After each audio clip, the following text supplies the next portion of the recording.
I like it when All right. when I have no Apparently Sal freaking. likes it, guys. I like it when I Hey, have no idea everybody. what the hell is going on. What we're doing? Yeah. Yeah, yeah, All right. yeah, Hey, everybody. We're on.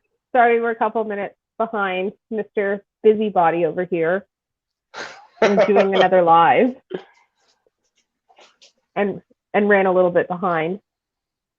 Wait a minute, what time is it? It says, So oh, 2 minutes. I'm punctual. I'm punctual. You know what? I'm still. That's the way to be. Is be punctual. It's perfect. I was not in the early days, but I am now, and that was like 2 weeks ago. Yeah, because I'm a pro YouTuber now. And you're doing great, by the way. I Yeah. like, yeah, you are doing fantastic. I mean, I'm watching. I really enjoyed your round table that you did when you Oh, the had surprise Nava. party. Yeah, that was a lot of fun. I found myself really like laughing and smiling through almost the entire thing until I passed out. So it was it was really, and you have to excuse me because I work midnights, Hmm. So like I think what night of the week was that? I got to back up a little bit because that light I is making think me that look. was Wednesday. Wednesday, When I was think it it? was. Yeah, it was Wednesday, huh? it was the December 2nd. Ah, yes, okay. Yeah, it's like so I work like I said, I work midnights, and Hmm. it's like why all of you cool people that are in the Discord, which I Yeah. love everybody in that Discord, are having like these great conversations. I'm usually in bed sleeping.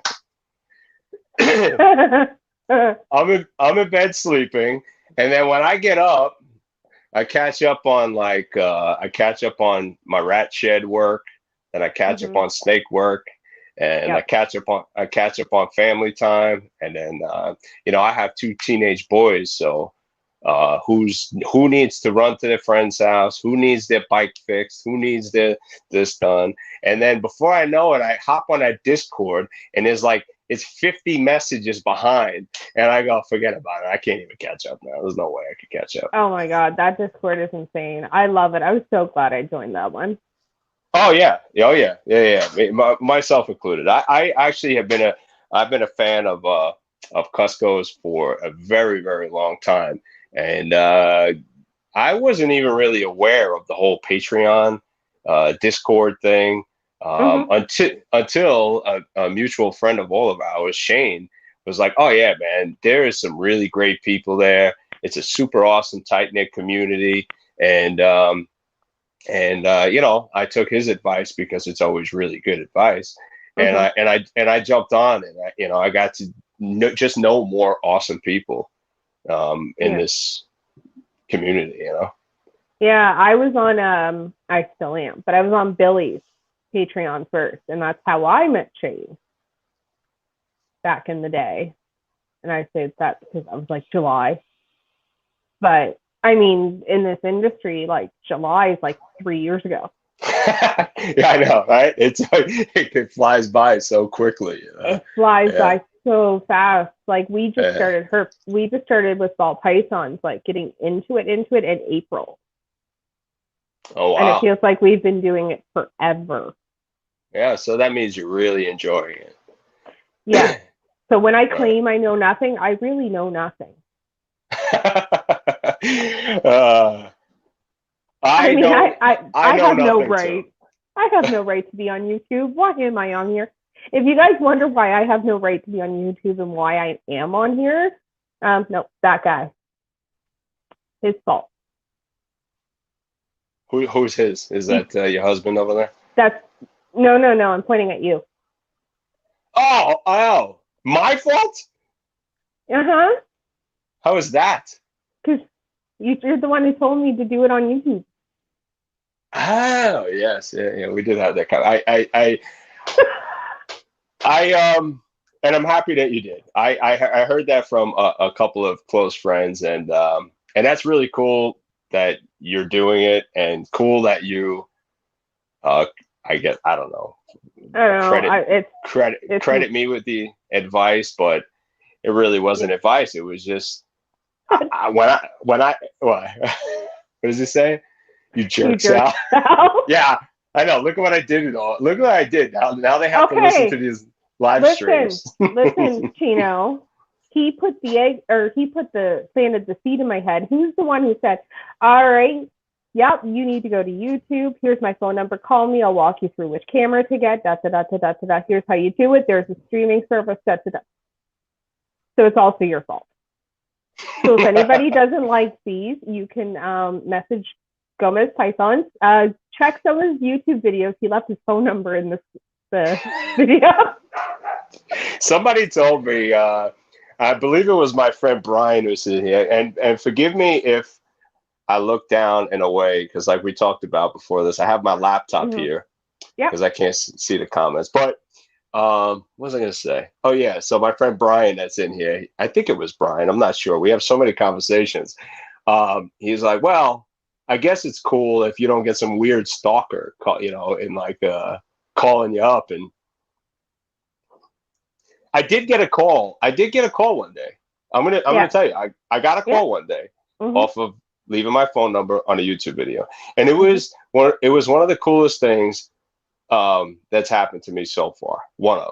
And I was in the middle of doing the rat rack build for the YouTube video that I did where I'm giving it away, and the one you can't win because you're crazy northern territory called Canada. That's okay. That's fine. We use cages. It's fine. So I was outside in the garage and I was building the rack and my phone started to ring and it was some weird number. And I normally don't answer the weird numbers, but I answered it. And some guy came on and said, actually, here he is. He's in the chat right now. He said, that's me. He came on. He's like, hey, Sal, my name is Josh. You don't know me from anybody. Oh, Josh. And he's like, I'm Josh. You don't know me from anybody. He said, but I was going to shoot you a message, but I decided to call you instead and say, I wanted to say thank you for like making the YouTube videos and whatnot. Josh, forgive me if I don't quote each word of the conversation. I was taken by complete surprise. I never thought that would actually come to anything. And it was, I want Josh to know, because Josh is in here right now, that it was one of the coolest things that's happened to me so far, or during this whole YouTube journey that I've been doing. Aside from all the people, like I said, that I met through it, that was really something that stood out to the point where it was like, man, Ron and I were talking in our live stream that we did about some of the things that you say to people that have impact on people. It may seem like so insignificant to you as a person, but to somebody somewhere that's listening and watching and following what you do, it means more to them than you know. And it is, and it was really like, it was really cool and really special. And like I even said to Ron, I would show you the goosebumps that I got, but I shaved my arms. So see, next time you do that, there's this magical app that I use, and it makes a fake phone number. Like it'll create a phone number for you, and that's what I use to like call Chino, because I can make a New York phone number and not have to pay long distance fees. I've seen that. Well, what do you mean long distance? Really, you got to pay? That's still the thing. Yeah. Is it international? Really? Yeah, international stuff. Wow. I called Chino and he's like, why are you calling me from a New York number? So that prevents, like, because I made one. Yeah. That prevents you from having to pay long distance calls? Yeah. Oh, it uses Wi-Fi. Oh, okay. So all right, I get it. That's cool. Yeah. So that's what I use to call people. That is. And when I say people, it's just Chino. Hey, you know what? Chino is another one of those people he is like 15 people all in one. Yeah, yeah, yeah, yeah. So you get the real, like, sincere Chino. You get 99% of the time, you get the guy who will just make you laugh Hmm. until you piss yourself. And then you get the informative Chino. You get the You get, WWE Chino. yep, yep, graphic content. Then you get the informational Chino. Hmm. He is like talking to 15 people. So you are talking to a lot of people when you talk to him. Oh yeah, he's fantastic. Oh, Kayla at Marvel Balls UK's got her first ovulation today. She's going into first season. Oh, cool. She Very has awesome. she has a Volta.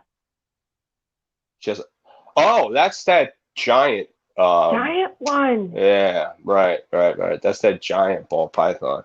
A friend, a guy who built my my snake racks, Hmm. he loves those Volta, right? Yeah, Volta? I think this is Volta Yeah. something. Yeah, I'm not really that familiar with that. I have to research that, look it up. And now when I say research, I mean just Google search it. Yeah. See, I know they're big. That's all I know. I'm still learning half of the morphs. Like honestly, I can't ID with crap. I'm looking Neither at can something and I'm like, is there lesser in it? I. You'll get Oh, better. good. You'll get better at it. You'll get Yeah. better at it, or you'll do like me and just get worse at it. So to Uh-huh. me, it's Or call yeah, people. or just yeah, yeah, yeah. Just spam Shane with 400 text messages. I'm not calling Shane. He can't ID anything either. I know, I know, I know. Yeah, yeah. It was banana, not banana. That's Oh, that's Shane. Hey, by I the love way, you, do I? Shane. I I really know. do. I don't know if he's in here, but do I look like a ghost on this camera? Do I have to A shut little that bit. light? I do, right? No, you look just luminescent. I don't want to do that. I'm gonna bend that. These lights in my snake room have been the bane of my existence. So I have really shitty light here. I have just this ceiling fan, which I'm removing over the next couple of weeks. Hmm. So I went and I got these, those big box studio lights Hmm. because I'm a YouTuber, right? Yeah, yeah. Right. So I got these I'm a box. YouTuber. No, I'm not. I'm just a lot of sarcasm there. And You look dreamy. they are in my way. Everything I do, they're in my way. So I have to get a new light. And now it's shining. But when I was on Chino's Instagram, I didn't look like this ghost that I see in this camera. I don't know. I think it's just because YouTube you has more look like a pixels. milk bottle. You look like a milk bottle. I gotta bend this light down. All right, hold on. I say what my chat is like, but you know what my chat is like. Keep talking. That's fine. I'll come right back. Oh to God, my goodness. What is all that? So how is that rat rack giveaway going? Well, I actually have to. I don't think I did nothing just now with that light. Let's see if that works. Oh, that's a little better. All right, whatever. I don't give a shit anymore. How's the rat rack giveaway? I have to get my son because my son has specific instructions at 8 o'clock to go into that video because here's the thing, right? I should have thought this through a little bit more when I did this giveaway. I never did anything like this before. This was the first time I've done a giveaway. Yeah. This is bothering the shit out of me. Hold on. Let's see that. How's that? Is that better? All right, there we go. There we go. Anyway, so I've never done a giveaway before on my YouTube channel. The only giveaway, what is this? What is Styles of Vision? I'm like, what's that movie? Powder, right? I can't. Oh God. Okay, so What am I saying? What am I saying? You never did giveaways before. So I haven't done a giveaway before, and that was kind of, it was kind of on purpose. So this rack giveaway, I kind of led on to, I got an interview with a vampire. To stop. I gotta. It's good. No, I like it. Let him go. Yeah, powder. Yeah, see, he said powder. Oh my God. I think I eliminated the harsh glare that I got here. Oh God, does that mean like you're Brad Pitt and I'm the little child? That's creepy. I don't. Yeah. It's getting a little weird. Yeah, a little weird now. Yeah, so back to the giveaway. What? Jesus, what are we? 10 minutes in and we're getting weird already. All right. Yeah. So giveaway. Yes. So I never really wanted to. When I decided to try to do YouTube, I didn't want to do like, and not that I'm not knocking it at all. And anyone else doing it, I'm not talking bad about it. But I didn't want to do like I didn't want to be like a giveaway channel, So I see you holding back laughter. I'm not going to look down at these comments. I can't. I'm covering it up. No, it's totally cool. I do not care at all. But I'm not going to look because I want to get this out because I'm covering it. I see squirrels all the time without the comments. So let me get back to it. So I didn't want to be a giveaway channel. I wanted to, as horrible as the content is, I wanted my growth to come from just the content that I'm putting out. But I reached a point where there was a rat rack video build that I did like 4 months ago or so, maybe 5 months ago, that has been the best viewed video on my YouTube channel. Now, for me, I've got like it's got just about 2,000 views, and for me, that's far and beyond any video that I have.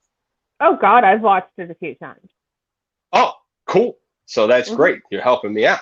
But with that said, I felt like I didn't do it justice. I felt like I really didn't do a great job in the video. So I said, let me do another one. And now I don't even need a rat rack. I didn't need one right from the beginning. But I said, you know what? This would be a good way for me to say thank you to the people who have subscribed and who have watched the videos and give back, right? Yeah. And I didn't want to give away a snake. I wanted to give something away that it was going to be useful to somebody. And I felt like if I gave away the rat rack, people who's going to want a rat rack that really doesn't want to use a rat rack? I mean, like that could be big to someone like, who's starting out, and the racks are expensive. Yeah. It's not the racks that are expensive. It's the equipment. Oh, well, I mean, yeah. Yeah, that could be life-changing to someone starting right out. Oh yeah, I mean it could be extremely useful, especially for somebody who is maybe like on the fence about wanting to breed rodents to supply their collection. And so I figured, I thought it, and I even posted it to the Discord, and I think it was Duran or a couple people said, "Oh, that's different." And I was like, well, I hope different is good, because different can be bad, but I hope different's good. And so far I've got a ton of feedback on it. And I believe the last time I checked, there was 66 entries to win the rack. So now, like I said, which I'm going to peek through the door here. And when I said this to you in the beginning of this conversation was, I should have thought this through a little bit better. So tonight at 8 p.m. was the last entry that I was going to take for the giveaway. But I'm not doing my thing at 8 p.m. Well, yeah, that, yes. that posed a problem in itself. That was like a whole different little wrinkle because I had to, mind you, like, I have to explain to a 15-year-old, which is my son, which I freaking absolutely could not do any of the YouTube without him. Right. But with that said, I want to choke him half the time. And because I talk to him and I feel like he just looks through me, like he don't even hear what I'm saying. So before we got on Ron's live, I said to him, listen to me, this is what I need you to do. I need you to disable the comments in the video at 8 p.m. because I'm not doing the giveaway until next week on the 12th at 8 p.m. Somebody was asking how did they enter the giveaway, but it's already closed. It's sorry, closed. Corey. I'm sorry, man. I tried to make the giveaway as kind of discreet as possible. I didn't so you didn't get slammed. Oh, well, I didn't mind about getting slammed so much. What I wanted to do was I was trying to have the people that have already subscribed and are already supporting me have a better chance of winning the rack. Now, I don't mind anybody winning the rack, okay? But I was trying to just kind of like hide it at the end of the video, but I did drop some hints along the way that there would be a cool surprise at the end of this video. But anyway, I got a bunch of people that entered. So now when I do the YouTube random comment picker next Saturday, that's who's going to win. I don't know. Yeah. I'm hoping it's somebody local so I could just drive it to them and I don't have to ship it. In your Prius? In my Prius? Oh. Anybody anybody who watches, Instagram or YouTube, you think, he's like this redneck, blue collar fellow. No, he drives a Prius. And you know what I do for work? What? My nephew, I know, but Chino says my nephew entered from the Philippines. I hope he wins. Chino, if your nephew wins, I'm bringing it to you, and you can deal with it. Goodness. But tell them what you do for work, though. I drive oversized loads for a living, like tractor trailer, big equipment, right? And trust me when I tell you, I get shit from the guys that I work with every day. Oh, you got to go plug your car in? What do you got? You got moon rocks in there? Yeah. No rack power. Right. And I bitch and complain because we have certain spots at work where we could plug our cars in. Yeah. And people don't take this shit serious because only hippies, I guess, like myself, have plug-in Priuses. And they don't take it serious, and they park at my parking spots. Yeah. And they have a Honda, and I'm like, yo, that's my spot. I need to charge my car. I need to charge my car. It's down to 2%. Yeah. Yeah, I need free power to get home. Oh my God. But it's funny because I know you drive those vehicles. John's actually a truck and transport mechanic. Oh, cool. Yeah. So you wreck them, he fixes them. Oh, well, I try not to wreck them. So he actually works at a local fleet shop. Nice. Yeah. Very cool. So yeah. So you never know. That's definitely something that I'm not. I'm not a mechanic. So kudos to him because, when something breaks on it, I just go to the shop and they go, well, what's the matter? I said, I don't know. It's just not working. It's your job. Figure it out. I have no idea. And John has to figure it out. John's got to figure it out. I'm a novice when it comes to mechanic work. I could drive the shit out of the truck, but I can't drive it. I can't fix it. It's funny. I think that's hilarious. So when I heard that, I was just like, Sal breaks them. John fixes them. Oh, goodness. Because New Yorkers are assholes from Chino. Oh, God. Why do I even bother to look at the chat? Like, guys. What is Brian saying? Because New Yorkers are assholes from Chino. Is that from Chino or is that from you, Brian? Brian is another one of these really, really cool people that I met. Brian does everything I do. Oh. He's a shadow. Yes. He's a shadow. I want to be.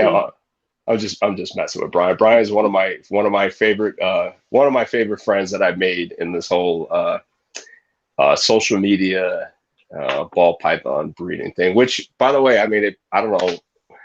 We got off like bullshitting right away. I don't know if you have some like a structure to this, or you. I know I've watched a bunch of yours, but there's been a structure, and then now I just throw in a random question and watch crap fly everywhere.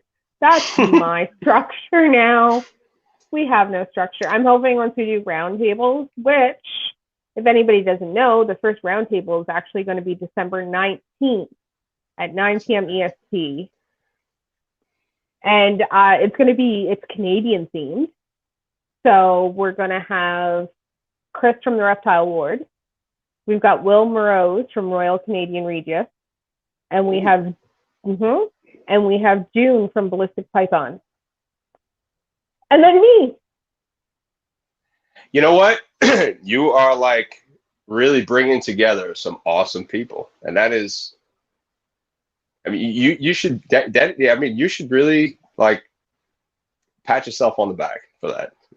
I'm trying. Like, man, this is my way of forcing people to talk to me who normally wouldn't. Like, some of these big breeders, I'm like, well, but you say, hey, I've got a podcast. Want to come on? They're like, sure. I've had one. Wait a minute. What are you trying to say? Are you trying to say they all have egos that they want to just? No. All right, because it sounded like to me. It's funny though how receptive though people were when I did this. I've had one person say no or leave me on read. One. I'm not going to out him. Yeah, don't do that. That's not cool. I was very sad, and I'm hoping now that it's going, he'll be like, hey, cool. Yeah, now I'll come on. So we'll see. So how long have you been breeding falls, though? Let's actually get some somewhat questions in here. Okay, so I actually, so I consider myself right now at the level that I'm keeping ball pythons, which I actually keep ball pythons and blood pythons as a complete newbie. I came back into this hobby trying to learn everything from the beginning again and go through everything. Out them, we will shame them too. I'll give you a hint. It's someone who did a live with you, and he's hilarious. That's all I'm gonna say. Oh man, we're starting controversy here, Woo! No, he's super funny and super nice guy. He just doesn't know who I am from the home draft. But anyway, back to you. Maybe there's a strong possibility that what happened was, because I know sometimes I'll leave the phone open, right? If I'm messaging with somebody, I'll put the phone down and leave it open, and then they'll respond back, and I don't see it, but you see it as it was read. Yeah. You follow me? And then the phone closes, and then you kind of move on. Yeah. And then you never go back into that until you're like, oh, I have to talk to Kathleen about something. And then when you go back into it, you go, oh no. I'm just being it's dead bad. But he's a super nice guy, super good human being, and super funny. So I'm hoping someday we'll shame him. But anyway, back to you and how long you've been doing this. Okay, so I actually bred before I ever even got into ball pythons. I was keeping boa constrictors back in the late '90s. So I bought a pair of het albino, het call albino boa constrictors back in 1998 from the man himself, Pete Call. I'm not sure. Pete Call back in the day was a absolute legend in the snake industry. He was the one who originated the call albino boa, which is an absolute crazy story about how that snake even became in his collection. But that's a story for him to tell, so I won't tell it. But so back then, I bought these two worms. It was 1998, and back then I paid just under $3,000 as a 18-year-old kid. So I was Wow. working because I kept reptiles ever since I was 9 years old. My very first snake was a black racer. Um, yeah, I even have a picture As I'm of me. Googling that right now. It's just like, I believe it's like a colubrid. It's in the colubrid family. And Yeah. I was trying to feed it mice back then. And I think it was like a goldfish eater, if I remember. Yeah. I got goldfish and I put it in a bowl and it ate. But this is back when I lived in Astoria, Queens, which is part of like the five boroughs of New York City. And Yeah. I got a mouse, kept the mouse in a bucket. The snake wouldn't eat it. The mouse got out, ended up on my sister's pillow in the middle of the night. So it was that was the very beginning of me keeping snakes. And Mhm. then, we went forward in my life. I had a ton of reptiles, always had iguanas, monitors. And then a friend of mine, Kevin Johnson from Kevin Johnson Reptiles, Mhm. he he he got an inheritance and he went to Pete Call's house and bought two albino boa males and five possible head females. And I didn't even know it was a thing. And this was like a brand new at the time, where you Mhm. were actually starting to breed snakes to make money off of breeding snakes. I didn't even know what it was. I was just keeping reptiles just because I loved them. And then I got the idea to buy my own snakes, and I bought two head albino boas, and I bred them, and I produced 31 babies, and 11 of which were albino. And if you could imagine, at 19 years old, because I bred them, I'm sorry, it was 2001, when I produced that litter. It was actually May. It was like May 30th. I have the pictures and Oh. the information upstairs. Um, and then I bred them, and then I bred boas for a couple of years, and then I became in my early 20s, and I was an idiot, like just like a moron, Yeah. which most of us fall into that trap. I became a moron, and I got rid of my snakes, and then later on in life, I ended up buying some ball pythons and boas in my 30s, and then got married, had children, and life got in the way. And now, over the last 2 years, I always had reptiles in my possession, a snake of some kind, always like one or two, but not having them and not breeding them um, always bothered me. So over the Mhm. last 2 years, we started building a collection, and I said, you know what? I'm gonna make this real. Like, I want it to be real. I want it. I Yeah. want to be able to meet great people, sell snakes, go, to reptile shows again, and be a part of the world. Because back then we didn't have Instagram, we didn't have this type of interaction with people Mhm. that we have now. So here I am today, and this past year, I consider, and I produced some ball pythons in the past as well, but nothing at a level that I would call myself like a breeder. And even now, I really don't know if I would consider that. So this past year was our first year, I want to say, um, breeding ball pythons as Go with I don't Python. that Gomez Pythons. I can't even It's get it all right. backwards, so I get Yeah, confused. yeah, me too. It Yeah, so that's kind of where we are today, and while this whole thing was going on, I said, well, we have to let people know who we are and what we're about, right? We're a family Mhm. business. I have my two sons, my wife. We have tons of animals in this house. I have four dogs. I have a tortoise. I have a monitor. Yeah, I have a Ooh, tortoise. tortoise. I have a tortoise right. He's right here next to me. It's I Mr. love Diggles. I love tortoises. I He's one want of the one. coolest. I have a recommendation, but take it or leave it. We have a Herman's tortoise. A That's what I Herman's want. tortoise. Oh, is it really? I want either Herman's or a Russian. Perfect. Herman's tortoise is one of the easiest, coolest tortoises to keep. Mm-hmm. And this tortoise responds to my wife's voice. Oh, they're so smart. I did a story one day on my Instagram because my wife said to me, she's like, watch this. I'm going to show you this. She came in here and she started, Mr. Diggles, it's time to eat. Mr. Diggles crawled his little ass out of his hide box, out of the substrate, and over to the food. All it was great. You'll have to bond with Chris Ward at the Reptile Ward. They just got a tortoise. Oh, they did? What did they get?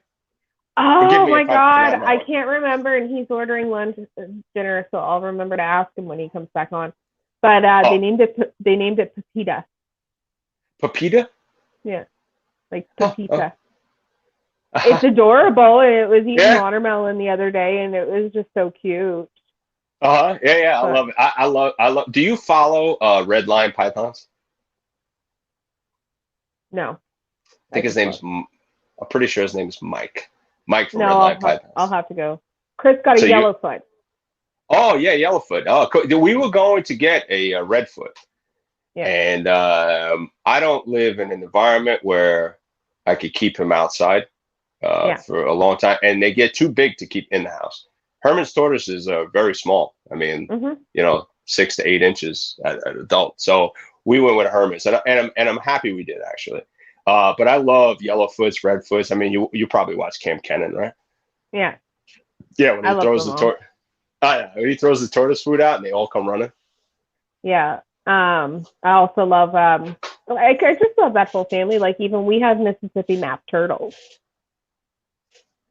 So we rescued them. They were abandoned by this woman's son in an apartment. The landlord called her. She went and got them.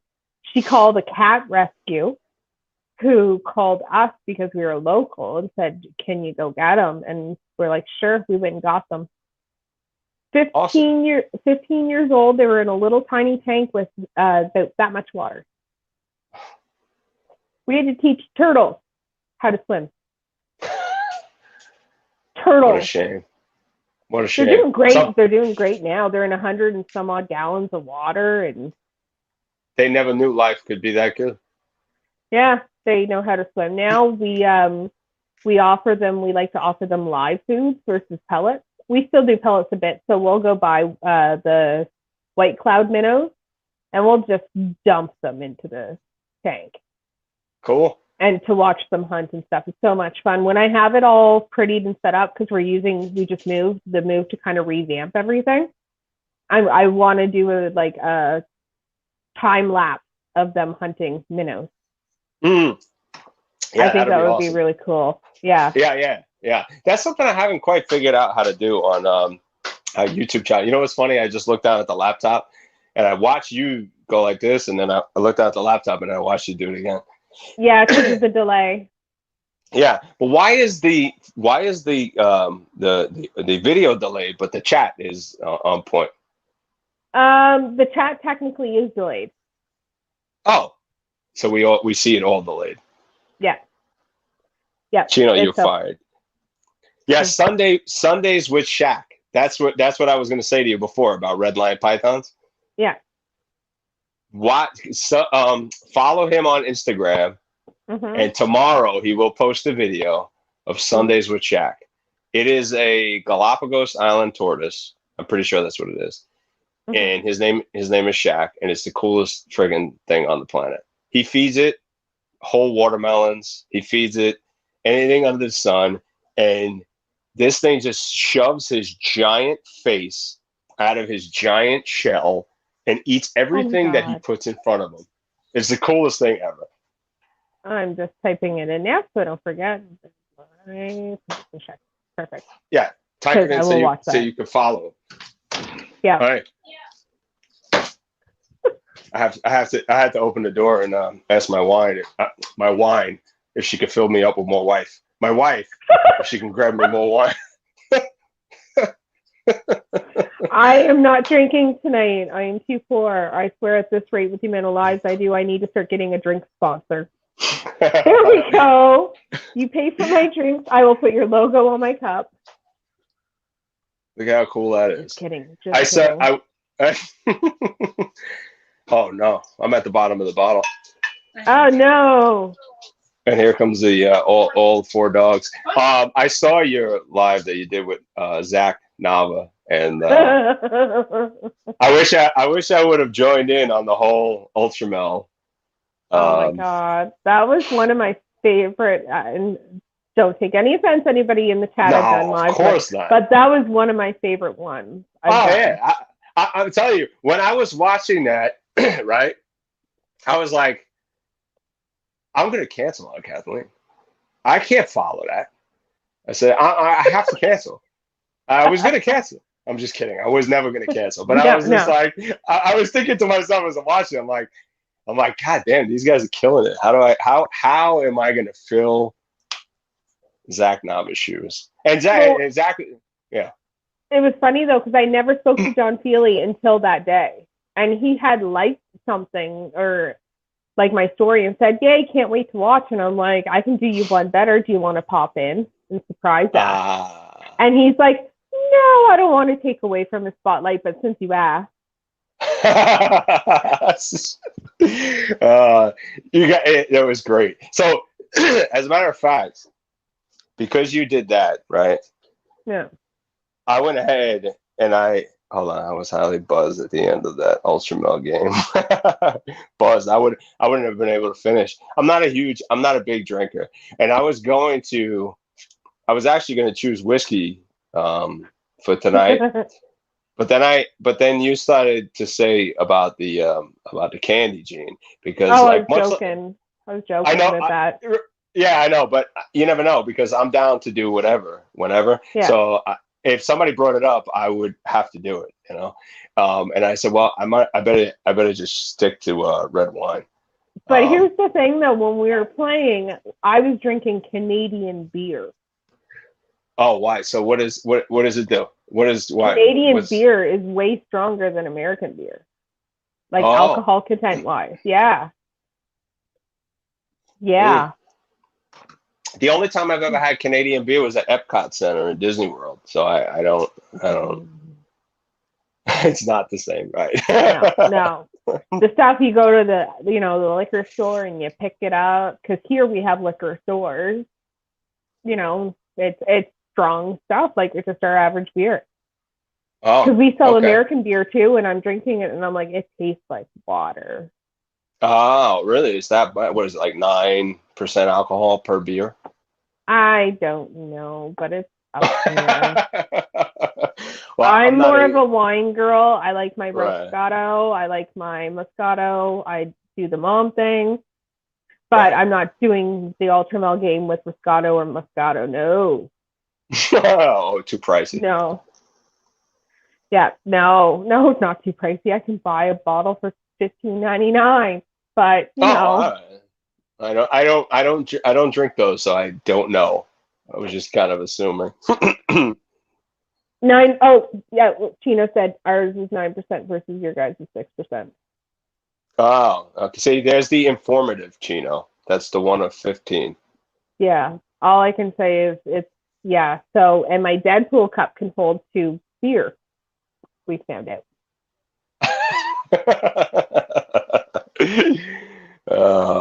Oh my God. It was so much fun. It was fun. And it was last minute planned, but it worked really well. And it's funny though, because now people expect me to do that.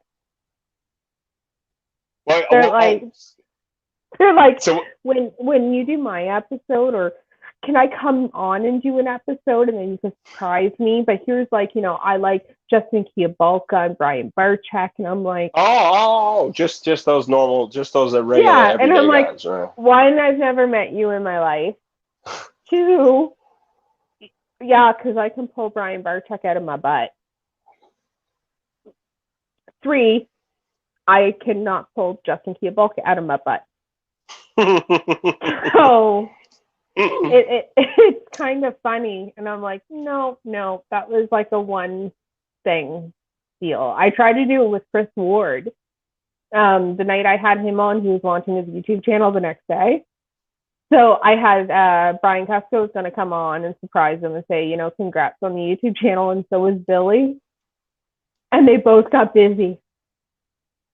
They both got busy? Yep. Oh, Brian did try to pop on, but we were already done. Oh boy, oh boy. Now, I mean, listen, Brian is a super busy, super good dude. I mean, I don't have any personal interaction with Brian. I just know that he's just a great dude. Lots of famous breeders in your butt. Okay. Not in mine. What, do you know what I did? Do you know what I did? Right. So I want, that's a hell of a party trick. That's funny. I put myself out there, right? Because I saw what you did for Zach and them. Yeah. And I sat there earlier today contemplating. I'm like, what can I do for Kathleen? Because you're very thoughtful about your guests, Mm-hmm. And so, do you know what I did? You did not message Dave Kaufman, did you? I did. I swear to God, I did. I swear to God, I did. I sent him a message. Now, I don't know Dave Kaufman from Adam. And now Dave is another person that I really, truly appreciate, right? Yeah. He's awesome. I love everything that Dave does. And I was sitting there and I was typing out the message. And I'm thinking to myself, I'm like, this guy's going to think that, who is this Sal guy? What the hell is he? He is some freaking stalker and everything else. And I was like, hey, man, listen, this is not for me. I don't really, whether you do it or not, I appreciate it. But I did send him a message. So if he comes on here, man, that's cool. I doubt it. Oh, you sent him my link? No, I didn't send him a link. I didn't send him. I didn't send him a link. That's too complicated. It's too complicated for me. Yeah, if we see him in the chat, I'm just gonna dip. It was one. That's hilarious. So I really was, as I was sending the message, thinking to myself, I had it all typed out, and I'm ready to hit send, and I'm going, I can't send this message. And then I was like, then you sent it, didn't you? I was like, I said, fuck it. What's the worst that's gonna happen? He's just gonna ignore it. Exactly. Which is fine. I don't care. I just thought it would be kind of cool. So. Well, thank you. I appreciate the thought, but I will also kill you later. It's worth it. Yeah, it's kind of crazy though, because I mean, I'm in Clint's Discord from Clint's Reptiles, and last week on the Zoom, on Cusco Zoom, he was Lance Kirkman from Cusco Zoom was like, we have a podcaster, you should come on her podcast to Clint, and he's like, let's do it. And I sent the email anyways, even though I'm like, so we were on the thing today, and he remembered who I was, and and double checked they got it, and messaging the girl, and they're gonna get back to me on Monday when they do their team meeting. And I'm like, holy poop. That's so great. That is so great. I'll make sure I'll be there. Don't be nervous. Just do it.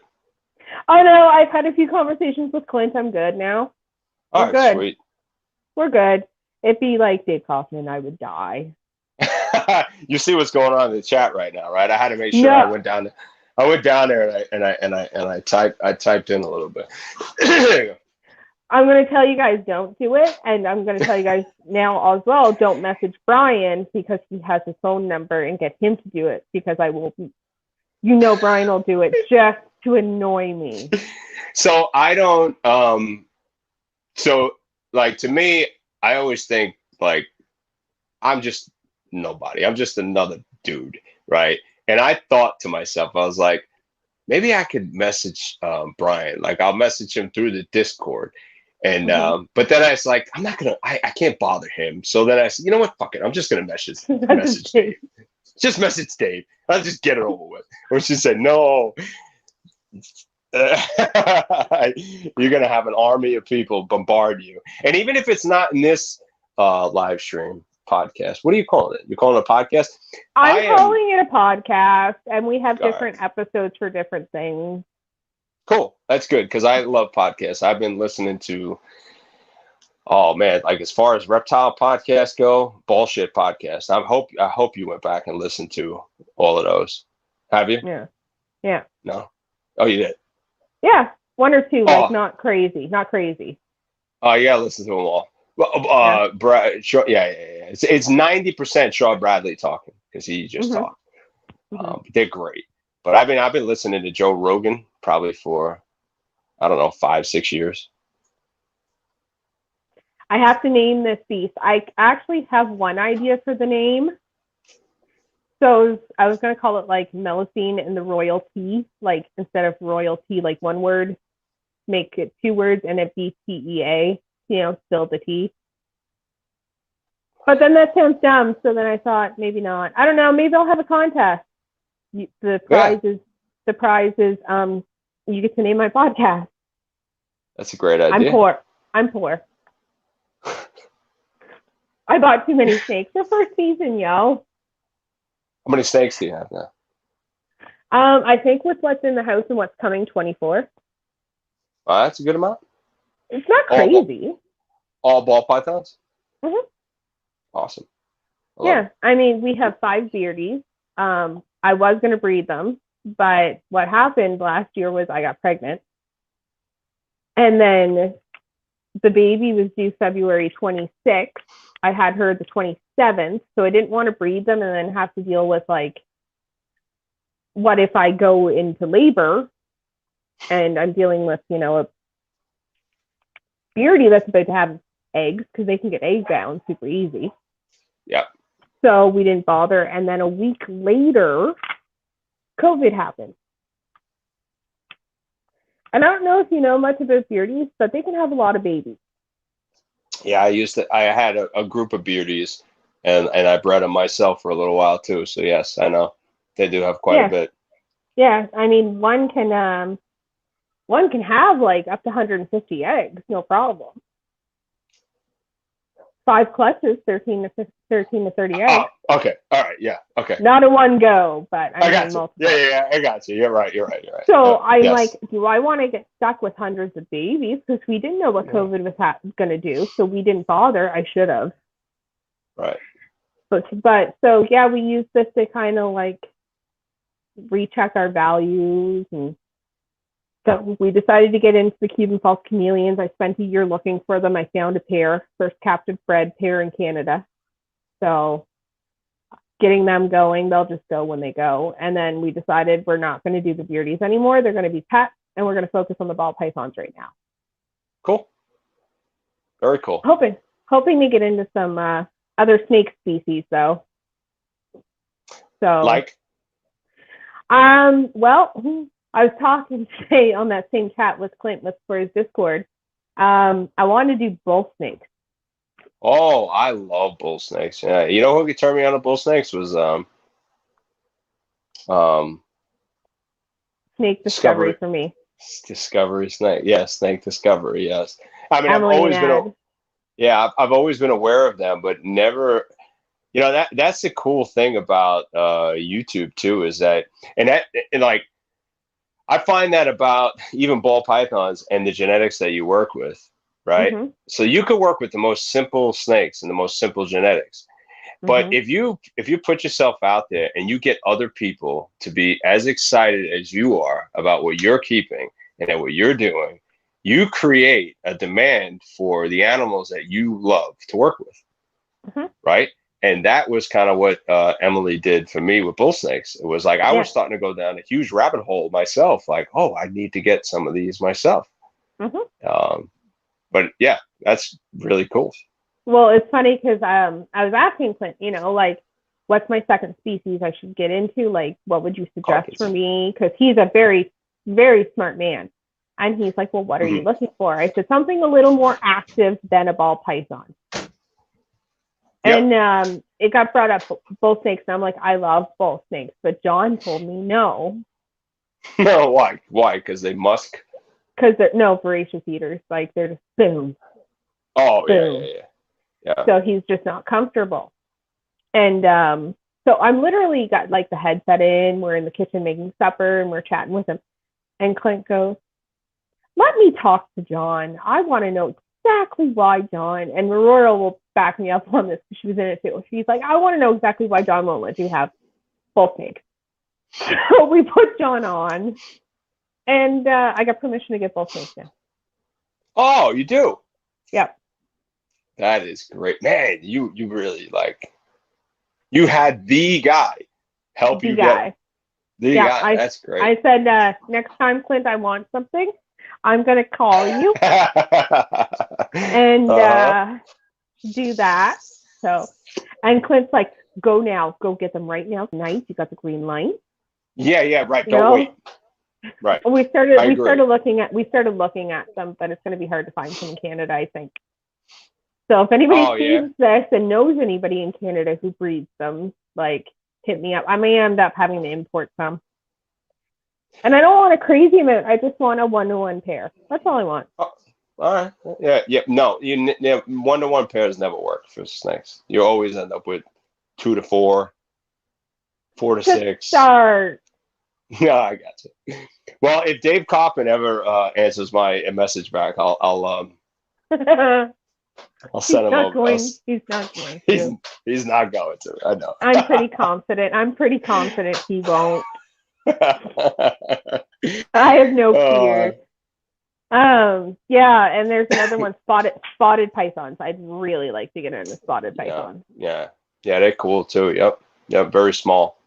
I like them. Small, yeah. Clint had him at Hi There. It's actually well Hi There. We're gonna quote Clint. We're gonna quote him properly. Well, hi. Well, oh, look who's here. Oh no! Hey, look who's here. Dave Kaufman. I did it. Dave, I want to personally thank you for answering my message. Oh, no. I don't know if you heard me say this or not, but I hesitated because I didn't want you to think I was some creepy dude sending you a message. But Kathleen here has like mega surprises for her guests. And I thought it would be really cool to have you pop in and say hello. John, they finally did it. And everybody spammed him. Holy shit. All right, so maybe it wasn't me. I'm not gonna take credit for it. Okay, you enjoy the moment. Okay. It's already on the internet. We'll float his ego and we'll make fun of myself now. It's fun. So, hi, Dave. I'll tell you the reason. So it's funny, and here's why I enjoy Dave so much. So when we got into reptiles, the first one, what's the most common reptile? Bearded dragon. That's what we got. When you're going on YouTube and you're looking up, reptile stuff. Oh, Dave said hi to me. Oh, God. All right, here we go. Oh, dear God. So anyways, when you're Googling, you're trying to learn more about the species and whatnot on YouTube, what's the first thing that pops up on YouTube? It's Dave Kaufman's Adventures with Bearded Dragons. So, I just went down the rabbit hole of Dave Kaufman. I keep joking that Dave Kaufman is the Jason Momoa of the herp world. Let's make fun of my fangirl. Why not? It's out there. So, and generally, he is an awesome dude. So informative. Like, oh, man. Oh, my God. That How to Build an Incubator, I probably watched that like 20 times. Most recently, my favorite thing was because we have an Ackie monitor. And I'm going to put this up here and leave that there for the rest of the show. You deserved it, yeah. Why I screenshot it. Keep smiling with Dave. We're making fun of myself now. That's the thing, is I can laugh at myself. That's great. So you have to thank everybody in the chat, because I was quick to take the credit, but it's not me. It was everybody in the chat that got Dave to come and say hello. I actually want to know, Dave, how many people slammed you with messages? So you think That's he was what like, he said, I better get on there before so this freaking phone stops binging. I laugh myself all the time. So I actually want to thank Dave, because we have an Ackie monitor, and we've had him for just over a year now. His name's Torch. Yeah. And Dave did a video where he went into Australia and he checked the burrows, and he did all the things about Ackie monitor care. And that video really cleared up some things about our Ackie monitor that the care that we were giving our Ackie monitor. Yeah. So that was also. Actually, you bring up Ackie monitors. Part of that discussion I had with Clint earlier was I get both things. John gets Ackie monitors. That was the compromise. Oh man, they are the most awesome. I did a not to shamelessly plug my YouTube channel, but I did a short today, and it was with my Ackie monitor, because we've been socializing him. And Dave should be guest on here, please. That would be the greatest. Leave Dave alone. Dave does not want to come on my YouTube. No. I have all of 56 subscribers. Oh man. So now I asked John for Christmas if I can have like the Herper series on DVD. I saw you swatting all them flies away, man. That was some episode. Look at you. You're in total shock. Can I screenshot this right now? What do you mean you can? I already did. Oh, you did? Okay, so I'm dead. I'm dead. My life is complete now. I can die. No. I also really over-exaggerate this, because people make fun of me so much that I over-exaggerate it. I'll be a guest for sure. Mm-hmm. Yeah, because Dave, I'm very knowledgeable. I'm going into my first season of breeding here, and this is 2 weeks of podcasting. Super knowledgeable. I know what I'm talking about. But Dave does. Dave does. I'm going to have to start a new series called My Herp Heroes, and because Clint's coming on, and now Dave. That's great. I like it. That's just like Chino did the hashtag introduce yourself, which I thought was so cool, man. Oh my God, that needs to be done more. Like I did it. Tad did it. Blue Line did it.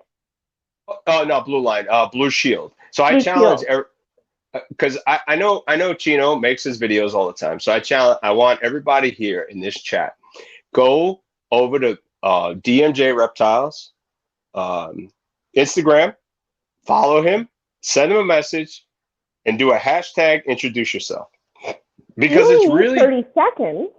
Not even. I think mine was like 10 seconds long. Just say hello, say who you are, what you represent, and that's it. And it's so cool. I love the idea. Chino and I'm gonna go a step further. If you do Chino's project, introduce yourself, I'm going to pick from those hashtags for new breeders to come on the show. There you go. So sweet. You do the hashtag project introduce yourself. I'm going to go through, and I'm going to start inviting people to come on here and start talking about themselves. Because I know how scary it is to go on lives and stuff when you have no experience. Yeah, it's really scary. And I actually want to, I know they're probably not in here, but I want to give a huge shout out to the My Animal House guys. Yeah. I don't know if you do follow those guys. Yeah. So those guys, I went on their show as a guest, and it was one of the very first times that I did like this long form conversation, if you will, I guess. And I was super nervous, man. Like I was real nervous. Like, oh, what's going to happen? And it probably sucked Um, but I credit those guys all the time with like right after that, Chino and I started talking about doing live streams because I was doing them with Chino on Friday nights. And but like Chino said the other night, I'm like a workaholic. Yeah. And Friday nights just turned out to be I was working every Friday night. I could never make it. And then I felt really, really bad about it. And I told Chino, I was like, hey, bud, listen, man, just do it. Don't stop. Just keep going because you're doing great. But if I can make it, I'll make it. And I'm really sorry, but it's hard for me to give up work, to do it. Yeah. But I love it. I love it, and I feel like I'd be terrible at it, but I absolutely love it. I love being on here and talking with people. It's I really think fun. that's part of the reason I did it because I'd have conversations with other people. Like this is how the mentor series started. I'd have conversations with other people, and I'm like, it'd be so beneficial to have you do it in the live with me, and we could sit there and talk about stuff, so people don't have to keep asking you. Yeah, the same right. things over and over. Sure. And then like with the new breeders, like you wouldn't believe how many new breeders come in and they're like, oh my God, social media, I'm freaked out. I don't know how to do this and da da da da da. And I'm like, well, it's not just the big guys that need love too. I mean, other than, like Dave Paulson's right there. There and his thing. Sorry guys, I don't care what type of comments you do in the thing tonight. That's staying up there all day. Leave it there. It's there. But like the little guys need love too, and that's how the new breeder series started. It's not as much as I gain out of it conversation and view wise. It's not for me. Absolutely. Like I don't do it for me. Like what do I really get out of this? I'm not monetized. I'm not nothing. Like it's conversation. It's fun. Oh yeah. And it's getting people's names out there. It's creating community. Sure. Yeah, I mean, because there's always a few people that, there's a lot of crossover between people that do this, but there's always a few people that have no idea who one person is or the other, in that chat. And they're like, oh, all right, it's just another person that I can follow, another person that could give me content, and possibly learn something from. And the thing is too, like I'm members of so many different Discords and Patreon. So like, you and I are in one area, like we're in Cusco. Well, I'm also in the Reptile Awards. I'm in Billy's. I'm in Clint's now Discord. So, right. I mean, being able to bring people in from all these different communities that may not have known each other. Sure. Right. So it's kind of cool that way. Oh, it's very cool. Like I was saying earlier about the Discord and like the Zoom calls. I want nothing more than to be a part of all those things. And it's just like the timing for me is really tough because the Zoom calls begin at 10 o'clock, right? And I'm just getting to work. So there was I know for a fact there was one Zoom call that I was able to make because I just happened to be off because here is hunting season. That was Billy's. Yes, it was Billy's. And I happened to be off that night. And that was the only freaking Zoom call that I could make. And I want to make every one of them. But when you guys go on the Zoom calls, I'm just getting to work and just getting started. Yeah. And then by the time I jump in and check in, it's usually over. So, I try to make it happen, but I can't. But to go back to what you're saying, it's just being a part of all these different groups and then giving somebody the opportunity to tell their story and see who they are is really fun, So everybody's different. Everybody has a different, a different view on things, a different take on stuff. And it's fun to be able to learn something new. Yeah. And it's so fun. Like I can bribe people to come on and talk about stuff with me.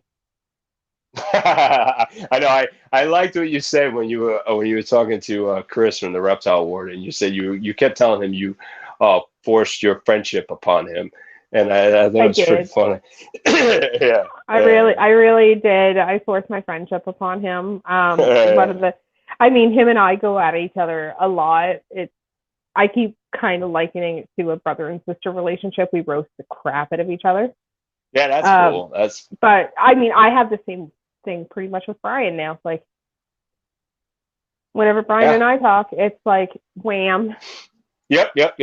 I have my very own Brian for that, and he's in the chat here, and that's Bane of My Exotics.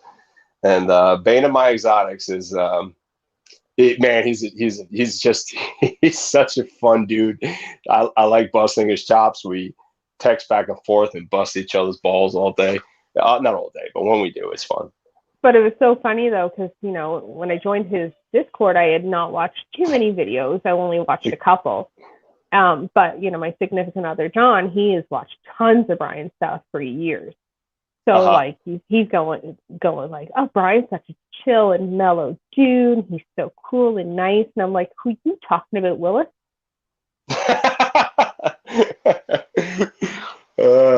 You might have just dated yourself, by the way. No, I watch reruns. Oh, all right, okay. I'm only 31. Oh, you didn't have to say your age. That was fine. I'm fine. Oh, okay, good. I'm fine. No, good, because you just made me feel old. Yeah, buddy. Is it? Yeah, buddy. And then I see Samson in here too. Samson. Yeah. Now there's a guy who has been one of my really good friends, and he calling me the Candy Man, which is so funny because I don't have nearly as what. I said I've been calling you the Candy Man all day. I know. Where did you hear that? Where did you get that from? Did you get that from him? Because that's so funny. No, it's just well known that you enjoy candy.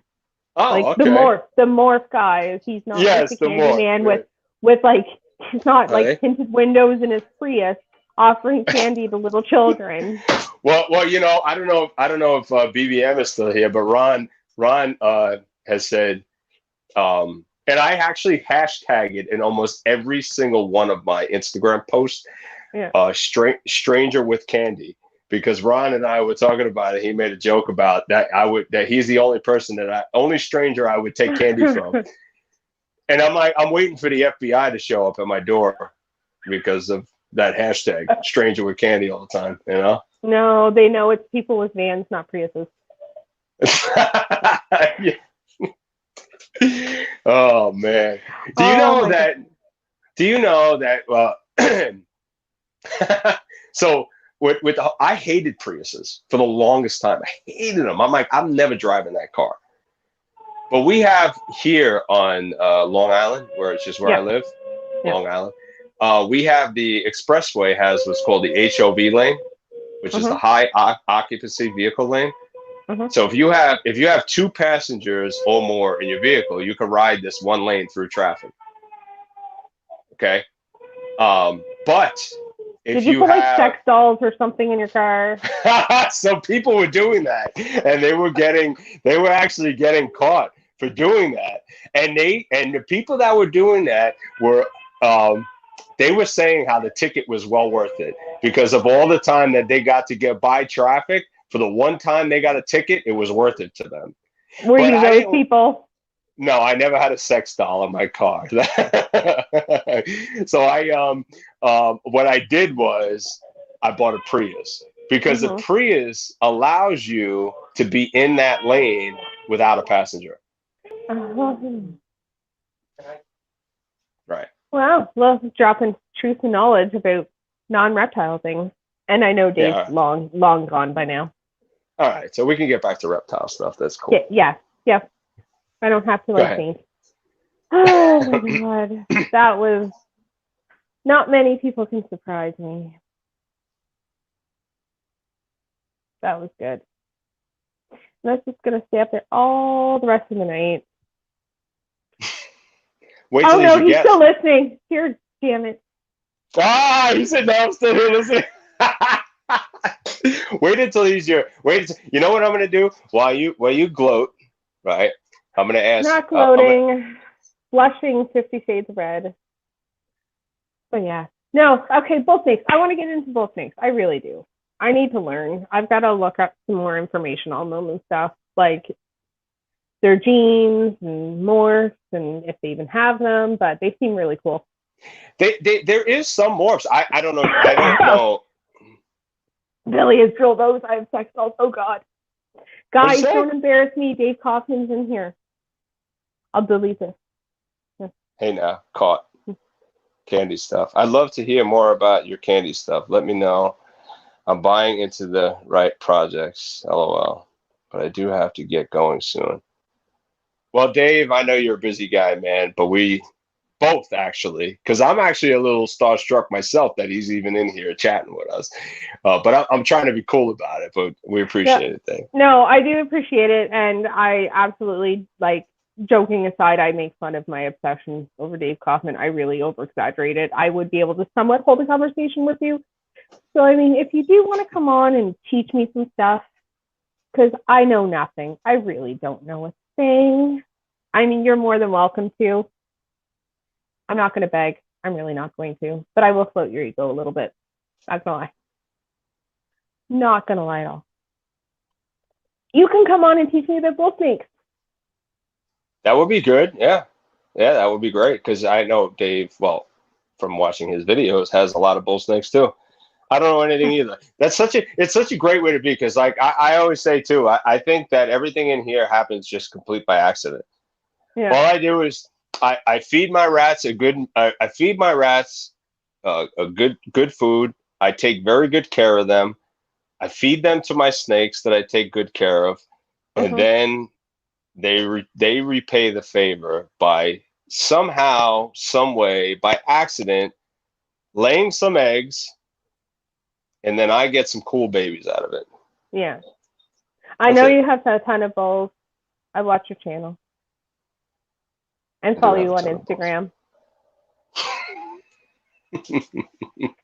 I mean, you can always follow me on Instagram. Yeah. Hey, David, ignore that creepy message that came from Gomez Pythons, by the way. No, I do appreciate you stopping by. Like I said, you were pretty much the guy that, John, my significant other, buys the beardy, and I'm like, hey. And then Dave's the one who put the passion of reptiles into me. Yeah, that's cool. If it wasn't for Dave, like, we would just have a few animals right now. I wouldn't be here doing this right now. And Dave wouldn't be watching some crap YouTube podcast. Come on, this ain't crap. Dave can blame himself for this right now.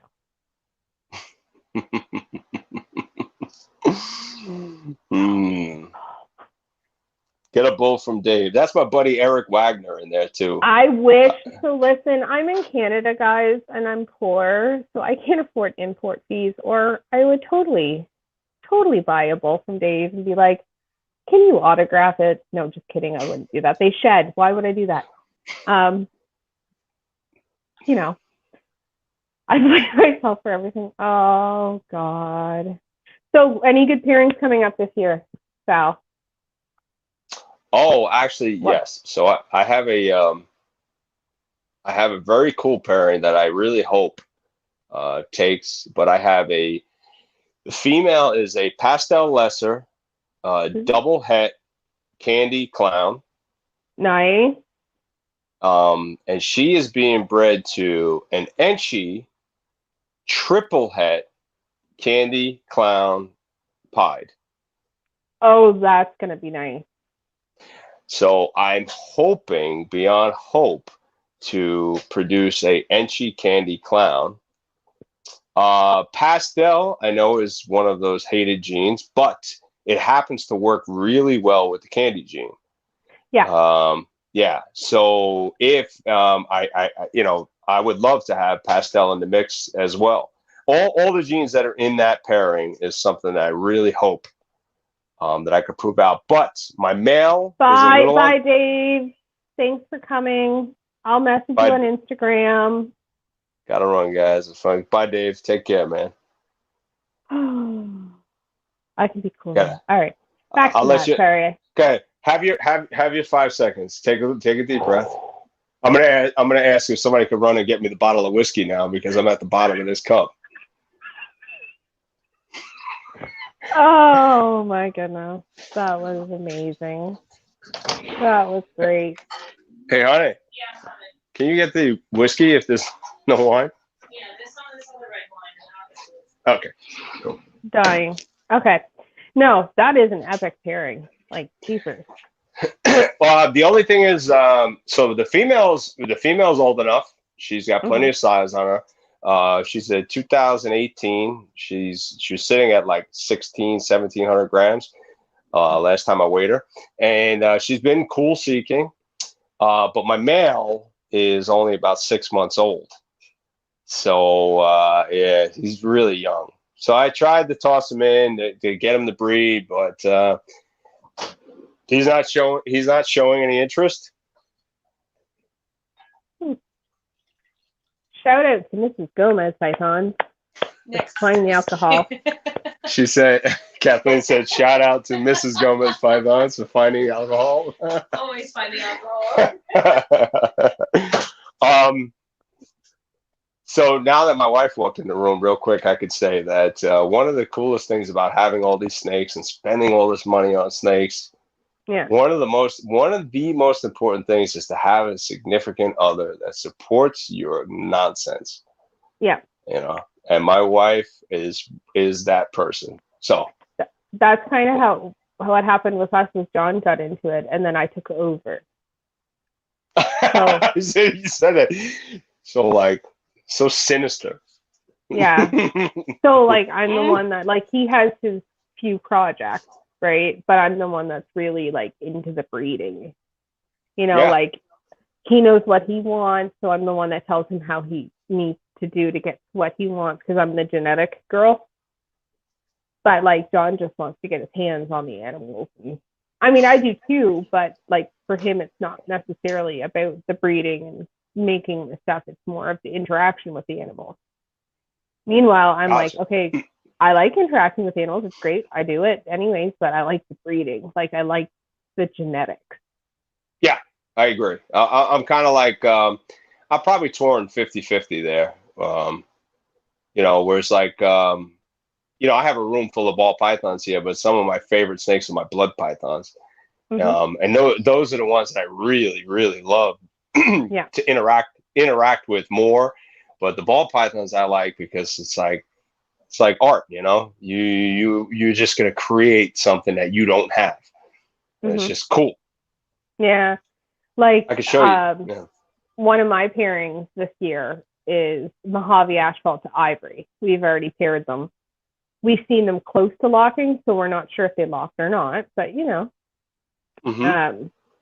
and Freeway is my favorite. Freeway's the gene that did me in for breeding. And the fact that there's a strong possibility the first Freeway I can see in person is going to be the one that I cut the egg of. Oh, man. Yeah, that's like the epitome of why you do it. So why, like, I can make a Mojave Freeway. Any other, you know, there's tons of breeders who can pull that out, no problem. But for me, that's going to be the big deal this year. Yeah, sure. I mean, that's where Corey, you're at. I'm keeping that comment on for the rest of the show. So she's going to keep the comment on. Take a screenshot. I already have, but it's staying up there for everybody to love and enjoy because, yeah. But here's the thing, though. If you think of it this way, everybody in this industry looks up to someone. There's someone that inspires them. There's someone that put the passion into them. Dave Kaufman's that for me. It could be Billy Mutation Creation. It could be Brian Bartek. It could be, I don't know why, but Brian Cusco. Just kidding. Love you, Brian. But it could be, heck, it could be Sal. That way. He's could that be, way. But I don't, that way. Shane Small Pan Exotic. Could be Chino. Like, it could be any of these YouTubers. And for you know. And for multiple reasons, too. It could be any one of those people for any different reason. Oh my God, there's so many amazing people. And the fact that, you know, he now knows I exist. That's good. It's so great. This wine is not as good as the last one, by the way. Yeah. But no, like that's why it's gonna stay up. Like that's as close as I'm gonna get to like, take off. And also, guys, I really exaggerated, like, because everybody makes fun of me. If I can't make fun of myself, why not? Of course. So yeah, I mean, I love Tino. John watched Tino before I even had a conversation with him. I didn't know who Tino was, and then literally met Chino, and I was chatting with John, and I was like, yeah, I was talking to Chino at DMJ Reptiles this afternoon. I was on the phone with him, and he was just like, Chino, like the YouTuber, and I'm like, yeah. He's like, I love him. Chino told me a funny story one night. I should leave it for him, but I'll tell it anyway. It's not very long. He went somewhere and someone recognized him by his voice. Because back when he was doing YouTube videos, he told you this? He told you the story? Well, we'll tell it for the rest of the people, but I'm agreeing. Yeah, I know the story. Oh, okay. Yeah. So he went somewhere to some random store, and so back in the previous videos that he did, he never put himself on camera, and it was just his DMJ Reptiles. Graphic content. It was just his voice. And someone recognized him by his voice. And he tells me about that. And he's like, it was one of the coolest things for him. It was like the dude Josh calling me to him. It was like, I hope I'm doing this justice, Chino. But he even said, he was like, it's crazy. The dude recognized me because of my voice. He's like, aren't you that DMJ Reptiles guy? And he was like, yeah, that's me. Chino was really the first one who could get John on camera for a little bit. John Feely? My John. Oh, you're John. Oh, my John. So John won't come on camera, nothing. Oh, you pulled him in, huh? He got him talking. John's doing a side venture of carnivorous plants. So we're getting that going because, temps in the reptile room, we do ambient temperature. They're perfect for carnivorous plants. So John's doing that thing now. So Chino got him on and talking about carnivorous plants. I don't think there's anything Chino can't talk about. Apparently he can talk about carnivorous plants. Carnivorous plants, though, yeah. Back to what we were saying about the whole inspiration thing. So there was something that actually Cusco said on one of his stories on his Instagram that really hit home with me. Because since I was never really like a big social media guy. I have a personal Facebook page. I have a personal Instagram page. Yeah. But I always felt like nobody gives a shit what I have to say. Nobody cares. Yeah. In my personal life, what does anyone care? And since I started really grabbing this whole bull by the horns with the social media for the snake business, it opened up some doors to me that I didn't really think that I liked, so I'm kind of I'm into being somewhat healthy as I'm sucking down wine and stuff, but I like to run. I like to do things like that. And the other day I saw Cusco, and it was half tongue in cheek what he said, but he was like, there's two reasons why I do what I do, and I show you people what I do. And one is because it might inspire somebody out there. And then when it does, it actually turns around and inspires me back, And I don't remember exactly what the point is I had here, but it was the whole comment that we were talking about for inspiring other people. Yeah. It was like you do it, and then it just turns right back to yourself. Yeah. It's like it inspires you to want to do more. Just keep going. Yeah. No, it's definitely that's what I love so much about this mentor series is even though we're talking about snake stuff, but it's just the reptile thing in whole, because YouTube's a part of it. Rat breeding is a part of it. Snake breeding is part of it. Buying, it's all a part of it. And if you think you're just going to buy a couple of snakes, slap them together and call it a day, that's not it. It's the furthest thing from the truth.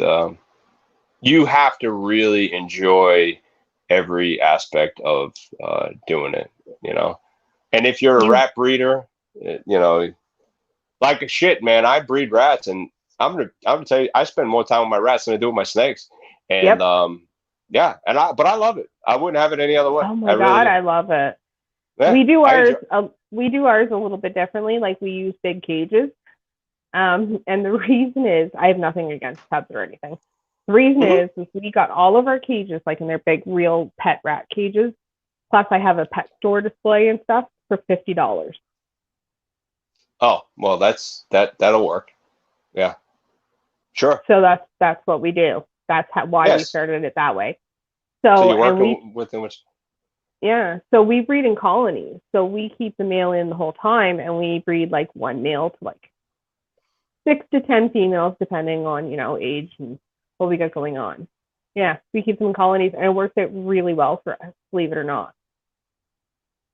I just started recently colony breeding because of space-wise, and I have to confess, even though I made some videos in the past about my maternity racks, I actually do like it better, and it's proving to be way more productive and easier to maintain the cleaning. Yeah, well, see, it's kind of nice with doing it like. So we don't breed rats like any other person in the industry right now with the big cages. It's nice because for some reason we don't have litters at the same time. They kind of space themselves out. So you'll have one that pops a litter and then a couple of weeks the next one. Like it just happens that way. So you always have females who are lactating who can help out with the new litter. Yep. Yeah. It works really well for us. I mean, we're popping, and I'll have to send you a picture. Like I have a picture of a 4-day-old Pinky, and it's the length of here. Yeah, so that's a good. It's the runt of my litter of a litter of 12. Right. Yeah. So you're doing well. Yeah. What point would you say though, like, if you're starting to breed reptiles, like snakes, how many snakes into it would you start breeding rats?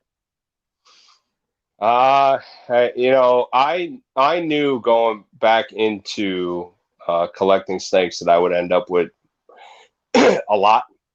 So, like, my initial plan was to start breeding rats anyway.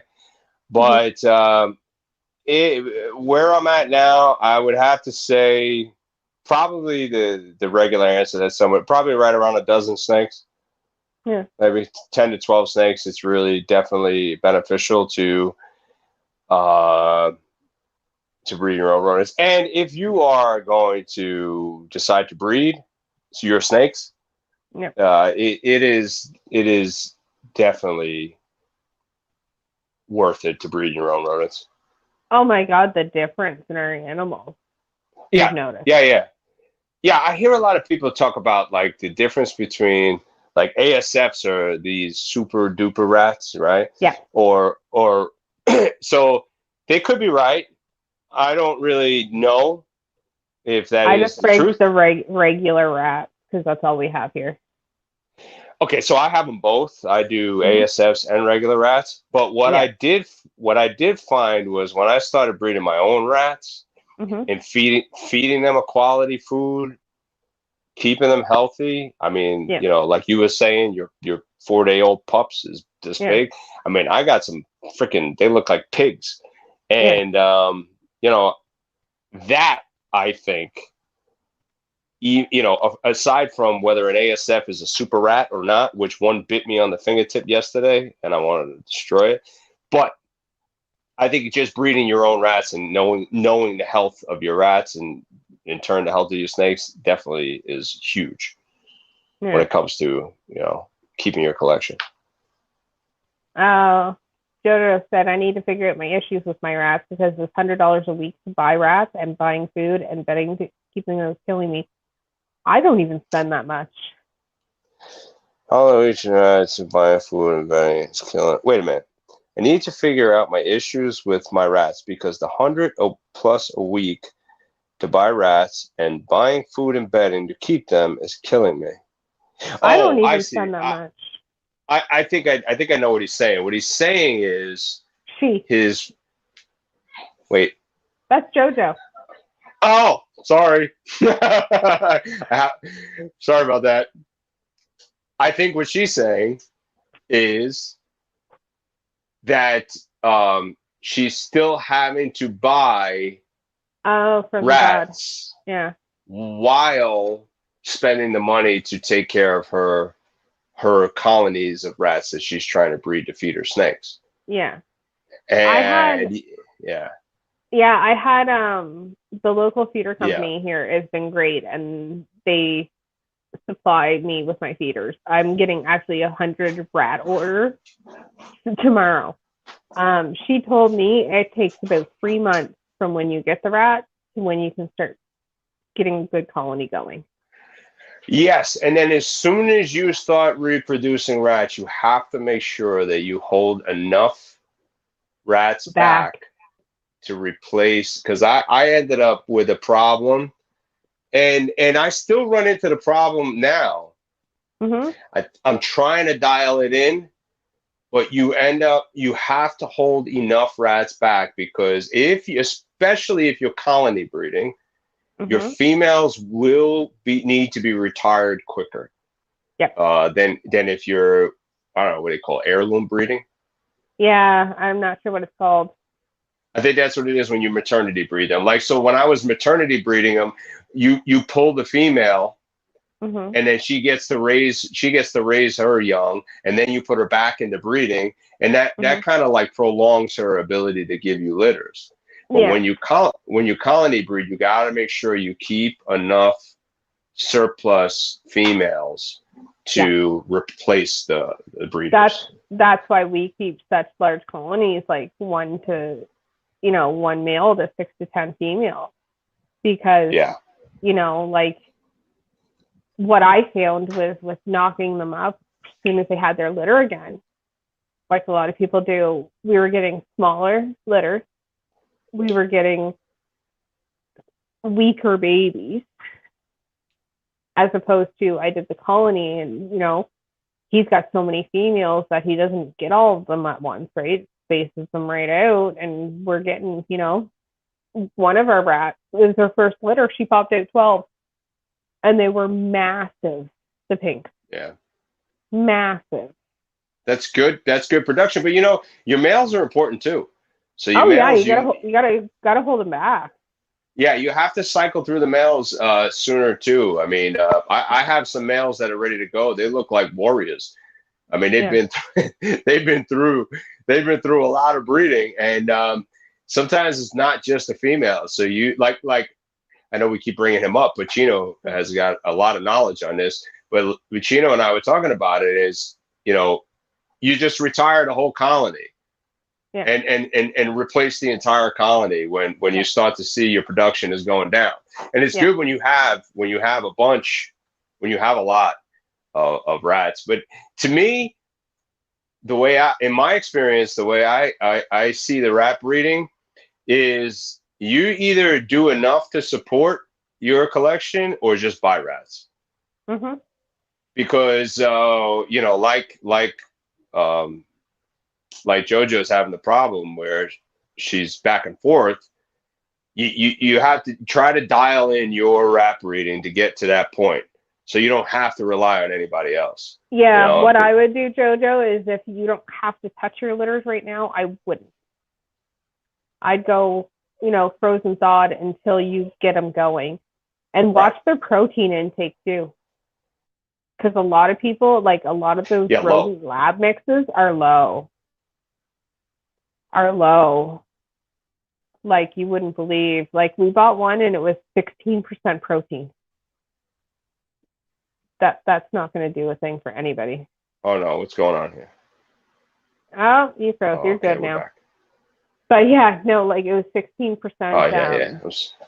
Yeah. So we bought it, but we ended up supplementing. We went to like one of those high-end gourmet food, like pet stores. And we bought the high-end gourmet dog food that had 30% protein and started giving it to our nursing moms and our pregnant moms, and it's working phenomenal. Along with fresh milk. Oh, really? Yeah. Oh, okay. Yeah, fresh All right. chicken. Like if I roast a chicken, I'll give them all like the dark meat that we won't eat. Right. Oh, the dark meat's the best part. What are you talking about? I love it, but like those little pieces that are stuck in under bones and stuff. Oh, You yeah. know what I Yeah. mean? Like, I, yeah, I'll I just wrap it. I feed it to them. It works well. I actually do a strictly Missouri diet, and then once a week when I clean, I have a Yeah. mixture in a separate bin that I do a high protein cat food. I do like a freeze dried mealworm. I actually Yeah. made a YouTube video that I'm going to put out like Wednesday or Saturday about Yeah. this. And I do a mixture, and I put like a half a cup in every bin once a Yeah. week that I clean. So it gives that little bit extra protein, but then you just survive on Missouri Yeah. for the rest of I've it. heard some things about them, but I can't get Missouri where I'm at right now. I have to deal with what I can get. Yeah, yeah, I So got you. Yeah, I yeah, got you. we do the best we can because right now where I live, I can't get frozen rats. I have to drive 3 hours Oh, to no meet way. up with the company. So I'm like, yeah, I'm getting back into rat breeding hardcore. Like, done. We just had the litter of 12. We culled 2 of them as pink just because I needed fuzzies because they were the size of fuzzies. And we're keeping 10. 7 females, 3 males. So, and then I have 100 coming tomorrow, and another 100, and then another 100 coming in 2 weeks. Perfect. Well, I normally do, but someone told me to put a handful of dirty litter in to keep them smelling themselves and be comforted.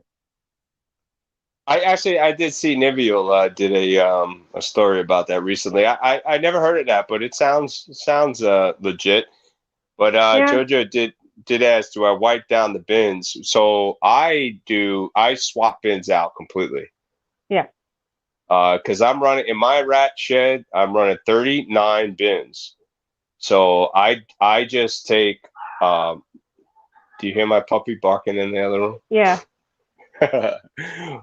We have a she's like a 4-month-old French bulldog. Oh, it's the cutest thing in the world. Anyway, we have 3 of them. We have 3 French bulldogs and 1 Brittany.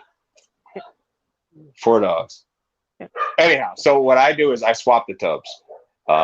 Because I have so many tubs to do, I take the rats out of each bin. I put them in a separate garbage pail while I'm cleaning because they can't hop out.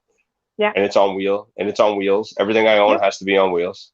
I just put a new bin, fresh bedding, and then I put the rats back in that bin. That's what I do. Yeah. See, we work with the Critter Nation cages and stuff. They all have trays that pull out. Like the floor tray pulls out. So I literally can just like take it over, dump it, hose it down, put it back in. Yeah.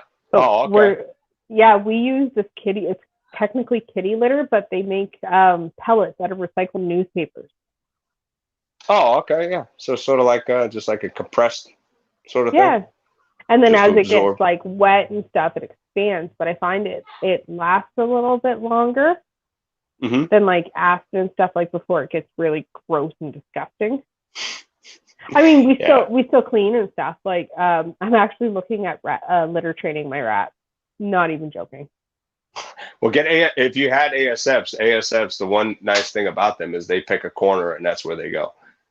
Well, the pet store up here, our local pet store, sells ASF. They call them winter white African mice.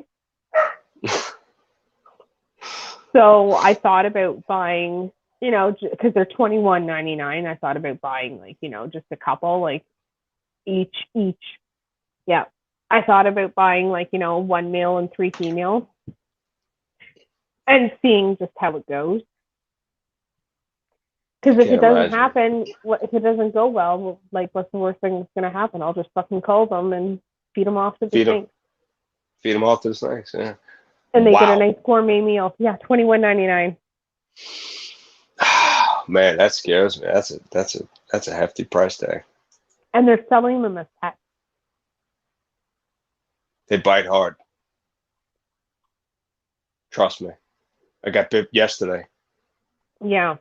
I've only been bit once by a rat.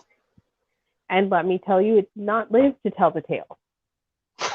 Yeah, neither did the ASF that bit me yesterday. We breed for temperament because I mean we've got young kids. I mean you've met Scarlett, she's 6, and Yeah. then everybody else is younger. So I mean I want our cages to be able to Scarlett can go right in and grab something. Sure. Yeah. So we breed for temperament, and so we don't put up with cannibalizing litters. We don't put up with attacking other rats. We don't put up with attacking or biting us. It happens once they're gone. Yep. Yep. Yep. I agree. Oh my goodness! Now we're in 44 minutes. Woo! Oh. Oh. Okay. Oh, I'm just looking at the time. We Yeah, I should didn't probably even. take some questions from the chat now that Yeah. Go. I know Dave's Yes. name, not Dave. Who's got questions for Sal? Go for There's it. some questions. Let's ask them. Do you want to see a cool blood python while we wait for people to Yeah, I love ask blood it? pythons. All I right. think Cool. they're wicked. I'll grab one. I'll turn I this thought light of, back on so I look I like thought powder about, again. oh my God. Don't eat a lychee. Ew. Oh no, that's my friend Eric. So I went to his house today, and I almost got bit by a lychee. I've thought about lychees, but I've heard they're not nice. So Oh no, they are super awesome. I yeah, love them. John wants some. This is going to be very difficult. There we go. Look, oh my Oh, this way. God. This. There we go. How are they for a pet? Because I like them. Well, I have 5 of them, and every one of them. Wait, there we go. Every one of them has this temperament.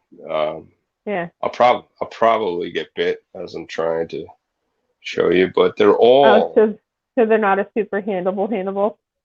No, they are. They are. Oh. Every one of them is super friendly. Have you thought about breeding them to like a ball python? Because isn't there like blood balls or something like that? I've seen them. There's actually a local guy here, Juggernaut Reptiles, who Yeah. has them, and they are really, really interesting looking. But I'm not going to do that. I mean, if you got a normal hanging around, that'll. I mean, it could be cool, but I do not. I actually don't have a normal. No, the closest thing I have to normal is like double het. Yeah, I was just gonna say the exact same thing as a het. Yeah. Closest thing Oh, to I a don't normal even is a have het. a het. I have double het. Yeah, these are a double het for what though?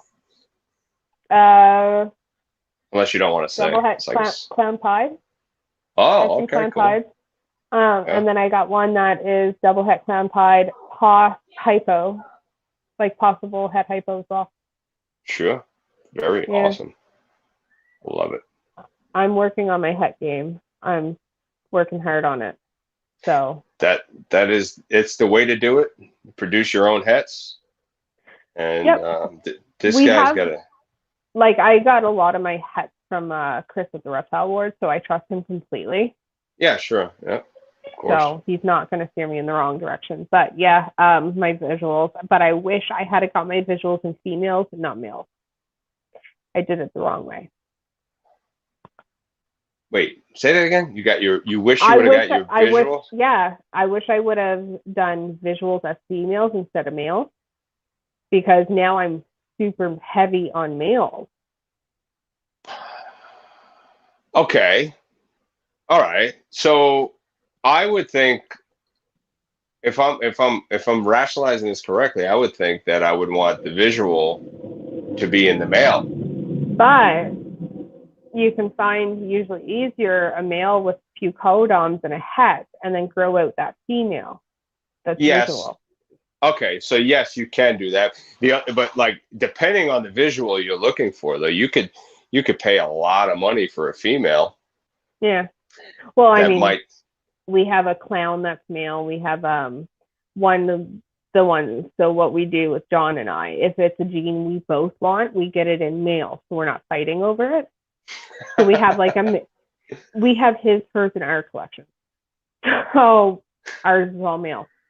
So I have like the male pied het lab, right? Okay. Yep. Yeah, so like I got the male clown, I got the male pied, I got the we had the male coffee, everything was male. And then now I have a male pastel lavender, but I do have a female pastel lavender. Okay. Yeah. So I'm wishing I kind of flipped it a little bit. Or did like one recessive or one visual male, one visual female, one visual male, one visual female. So I could have done double hips as well. Yeah, I mean that's one strategy to do it. Yep. I like kind of to get the visual in the male. Yeah. That way I can spread that recessive to a bunch of females, you know. Yeah, well, I think it's more of like when I say I wish I had gotten my females, I mean like my personal visuals. Oh, okay, I got you. I'm understanding now. Yeah, my personal ones, because we have the 3 collections, his, hers, and hers. Mm-hmm, So from now on, anything that's my collection is going to be female, and we'll move on from there. I got you. Yep. I like to make those visual females and keep them. Like we made actually, we made a candy pie this year, which I can grab her and show her to you too. Even though I absolutely freaking love this snake. This is one snake that when people come, when somebody comes here, they look at the ball pythons, and you know we have some pretty cool ones. And then I show them this snake, and they're all like, oh, man. They're like, now that's what I'm talking about. Yeah. New York's not really that far from where I am. So when COVID's done, I'm coming to visit. Sure, you're more than welcome. Make sure you bring a camera and shoot a video too. It'd be fun. I have to buy one. I was joking with Shane that like when COVID's done and stuff, he should come up with him and Mrs. Small Town and the kids should come up to Nerd, because we want to go to Nerd. We want to go to Nerd too, and we could do like a family thing. You know, my family meets his family, because my daughter is obsessed with Shane. Like it's like me with Dave Kaufman. That is funny. That is really cool. Actually, for like a little humble kind of brag, you know, we actually sold a snake to Nerd. Yeah, isn't that crazy? I actually sold a cinnamon candy possible het pied male to Nerd, and I didn't really talk about it much. I didn't post any stories about it. I didn't make a YouTube video about it. Nothing. Yeah. Because I actually know Kevin McCurley from many years back. I went to his facility before he was in where he was now, and I just kind of felt like I didn't want to be that guy, so I just didn't say anything. Yeah. And I thought when Jeremy, you know, the manager there, when he was messaging me, I thought he was trolling me. When I saw his email, I was like, why is he trolling me? Why is this guy trolling me? But he wasn't. I'd really love to go there. I'm obsessed with Lilith. Oh, the Cobra? Yeah. She's a Cobra, right? Yeah. Yeah, Lucister King Cobra. Yeah, Lucister King Cobra, yeah. Yep. Yeah, she is awesome. I told Shane, like, we go there, I dibs the Cobra content. Like, it's mine. I'm going to go ahead and be like, if you want me to hold one, I will hold one. No problem. You guys are going to be right there. Like, I trust you. They're not going to let anything bad happen to me. No, they will not. So along with that, right? So Kevin McCurley and I have a very close mutual friend, which is my friend Kevin Johnson. And so funny story. So my friend Kevin Johnson was wearing my T-shirt just recently, about a month ago, not even, a few weeks ago. and he was with Kevin McCurley and Jeremy. And Jeremy looked at him and said, "Oh, hey, it's Gomez." He's like, "How do you know Sal?" So my friend Kevin says, "Sal's my best friend for 25 years. I know Sal forever." He's like, "Get out of here.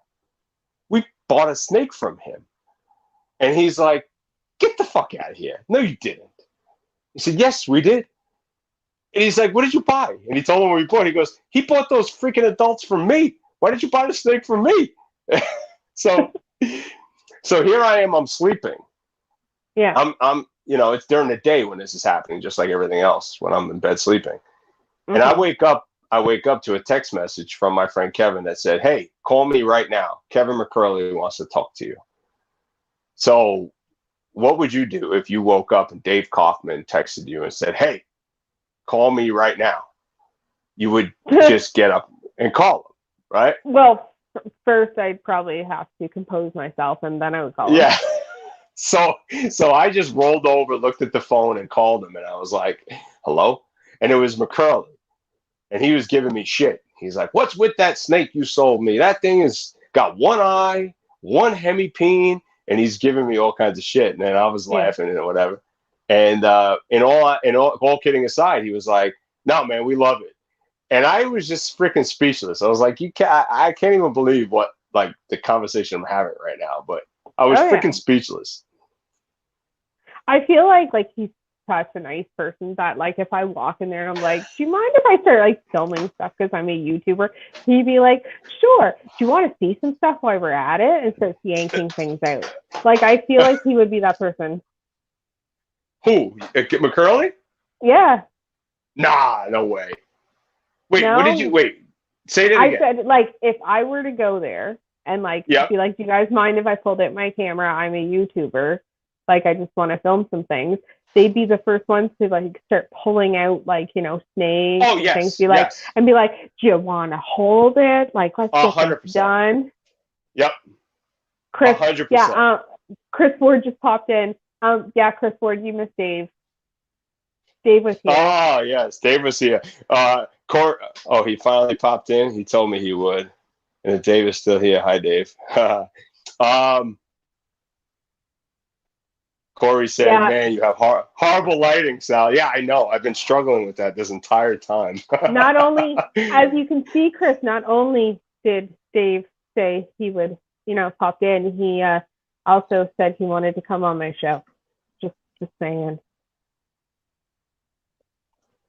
Oh, wait a minute. He's taking Chris Ward's taking the credit for having Dave Kaufman come in here. So what you missed, Chris, was Sal emailed him earlier today. No, it wasn't me. It had to be them. So I think it was a combination of everybody messaging him.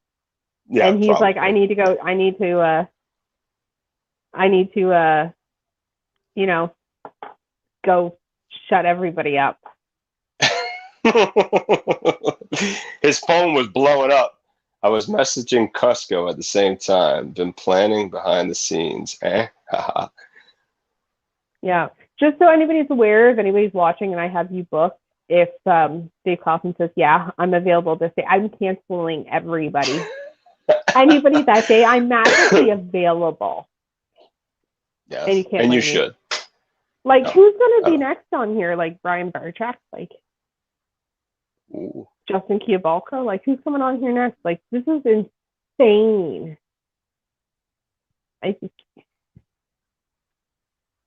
Did someone screenshot her face? I screenshot my own face. I'm not even going to lie. I was just like, I wanted to do it, but I was afraid that I would just cancel this entire thing and then we'd be over. So I didn't even touch. I didn't even touch my phone. Yeah. You know what, guys? Go ahead and make memes. Watch this back. Make all the memes. Post the memes. Tag me in the memes. I don't even care because Dave Kaufman said he's going to be on my show. He did say it. I was here to witness it. Don't care. We all see it right there. You haven't taken it down? No. I told you staying up. Staying up. And I'll be sat in the sun. All right. I'm going to give it like 10 more minutes because it is getting late here. Oh, if you want to end now, that's fine. I'm okay with it. No, That's let's give it totally 10 more cool. minutes, see if anybody's got any more questions. Okay. Because, I mean, it's not often, like, you're not on lives a lot, really, because you're so busy. Yeah, I really want to be. But like I said, I work for like one of the largest utilities in the Northeast and in New York City. So it's a really super demanding job. Um, yeah. So it's really tough for me to schedule. Like if I could say, oh, I'm going to go live every Friday night or Saturday night, I might have to cancel 50% of the time. And, you can't do a show like that. Yeah. You asked a question and I missed it. I gotta go. Okay. Dave wants to come on next Saturday night. I won't be mad at all. If you cancel me. Oh, you got Young's Constrictors coming on? I do. So, okay. Oh, so cool. December 8th, I have Kayla with Marvel Balls, which is her birthday that night. So everybody has to come on and wish her happy birthday. Okay, the next day, I have Jason with Morph Mixology. Oh, wow. The day after that, I have Corey Martin. Wow. And then I have a couple of days rest, and then I've got Matt. Super cool. You are freaking killing it. I am like grinding hard. But once the new year starts, guys, I'm going to start slowing down and only doing 2 or 3 of these a week. Because when I'm pulling 4 or 5 a week, I'm getting exhausted. It is a ton of work, man. It like social media in general is a ton of work. Well, and I sit there and I'm like, okay, when are you available? What day are you available? What time slot works the best for you? And then I'm not looking at how late it is for me. Yeah. Because like I'm an hour ahead of you, which is not too bad. It's not too bad. But when I'm like, God love Shane, I love Shane. But when I like try to book with him, it's like, ooh, the 4-hour time difference. Yeah, that's why I loved when I did it with Braun with BBM. We're in the same time zone. Oh, really? Yeah. Oh, yeah. Well, wait a minute. So you're an hour ahead of us? Is that what you said? So right now it's 11 o'clock. Yeah. Right. All right. Yeah. Ron's in the same time zone right now, though. But when during the daylight savings time of the year, he's not. He's the same time as me. He's the same time as me. Yeah. So he's an hour behind. Yeah. Right. So right now you are. Yeah. So technically he's in Atlantic Standard Time right now. So which is great. Yeah. Got to head at night. If people were jealous before, they will hate you freaking Dave. Yeah. Holy crap on a cracker. It's been a night. Do you have, before we go, any words of encouragement to a new breeder, Sal? Oh, any words of encouragement? I mean, not really. I mean, it's just, if you love it, just do it. And I mean, if you really love keeping reptiles and you have a desire to breed your animals, okay. So if I have words of encouragement, is buy from a reputable source, right? And I don't know. I'm bad at that. I'm terrible at that. Just have fun with it. Don't take it too serious. Care for your animals and have a good time with it. It takes time. Have patience, and enjoy it. I don't know. I hope that's a good answer. Probably not. Pure Constrictors. I'm still trying to find that. Oh, Pure Creators' question: top 2 clutches of the upcoming season for him or for me? Because I don't even know. What is it? I didn't see that. It's way back there. What did it say? He wants to know the top 2 clutches of the season. Like, for me, it was the one that we spoke about, which is the hoping to produce a candy clown of some combo, whether it be lesser, enchi, pastel, candy clown. Yep. And we're also just trying to further our candy project and get leopard into a lot of our stuff, because leopard and candy are work really well together. Yeah. So that would be something we're trying. We have a leopard candy male that's also head pied, and we're trying to put him to some other females that we have that are head candy or not head candy, and make some cool heads. Yeah. For Sal, he is the guest. Guess what? I'm still going to answer it because I'm excited. It's my first season. Hell yeah, go for it. Go for it. So my personal top one favorite, and it's not even fancy, is the Mojave Asphalt to the Ivory. Yeah, because I'm getting my freeways out of that.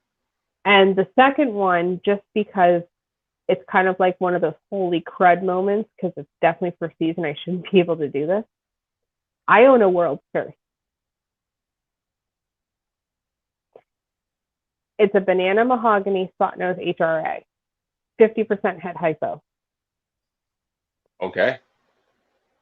If I get it up to size, and I've bought a female that I'm waiting to come in and stuff and finish paying it off as well. I bought a female banana fire who just laid in the fall. So I've got to spring or summer to get this banana up to size. So it would be a banana mahogany spot nose HRA to a banana fire. Yeah. Super banana HRA. Where'd that come from? Corey Woods? You froze on me? Did we freeze? Did you hear that? Yeah, it just all went fuzzy. Yeah. So it'll be the banana fire or banana fire female to the banana mahogany spot nose HRA.